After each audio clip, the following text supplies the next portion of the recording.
అన్నంలోకైనా, ఇడ్లీలోకైనా, దోశలోకైనా, అలాగే వడలో కూడా చాలా బాగుంటుందండి కరివేపాకు కారపొడి.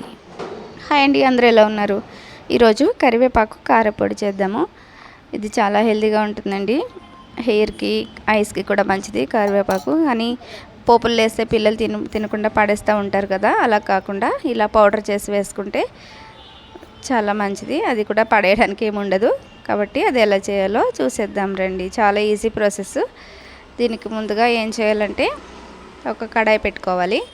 కడాయి హీట్ అయిన తర్వాత కొంచెం ఆయిల్ వేయాలి. ఎక్కువ ఏమి వేయద్దు, తక్కువ ఆయిల్ వేసి ఒక కప్పు ధనియాలు వేసి దోరగా ఫ్రై చేయాలి. ఇది ఫ్రై అవుతున్నప్పుడు దీంట్లోకి ఒక 1 స్పూన్ జీలకర్ర అయితే వేయాలి. మన కారానికి తగినట్టు ఎండుమిరపకాయలు ముక్కలు చించుకొని వేసుకోవాలి. ముక్కలు చించితే లోపల ఆ గింజలు కూడా వేగుతాయి కదా, మంచిగా టేస్ట్ బాగుంటుంది. అలాగే దీనికి 1 స్పూన్ గసగసాలు అయితే వేయాలి. గసగసాలు వేసిన తర్వాత ఒక 2 నిమిషాలు వేగనివ్వండి. ఇందులోకి ఒక 10 వెల్లుల్లి రెబ్బలు పొట్టు చేసి వేసుకోండి. బాగా పౌడర్ అవుతుంది. మంచిగా వేగాలండి. వేగుతున్నాయి కదా, మంచి అరోమా వస్తుంది. త్వరగా వేగిన తర్వాత మన మెయిన్ ఇంగ్రీడియంట్ వచ్చేసి కరివేపాకు. 1 కప్పు కరివేపాకు అండి. వాష్ చేసి ఆరబెట్టుకుని వేసుకోవాలి. ఇవి కూడా దీంట్లో ఉన్న వాటర్ అంతా పోయి మంచిగా డ్రై అవ్వాలి. క్రిస్పీగా అయ్యేంత వరకు వేయించాలన్నమాట.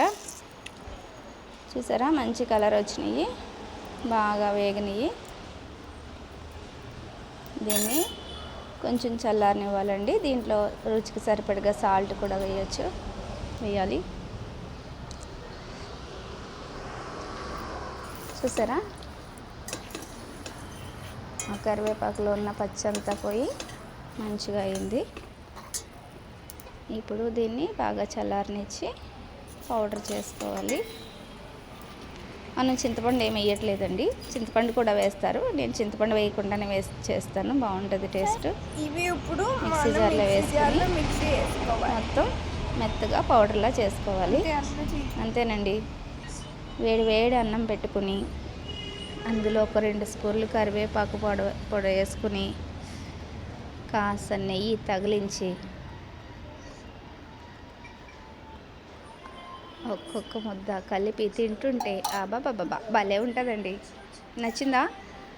లైక్ చేయండి, షేర్ చేయండి, సబ్స్క్రైబ్ చేయండి. మన ఛానల్ని సబ్స్క్రైబ్ చేయండి. టేస్ట్ అయితే చాలా బాగుందండి. మీరు కూడా ట్రై చేయండి తప్పకుండా. Thank you for watching.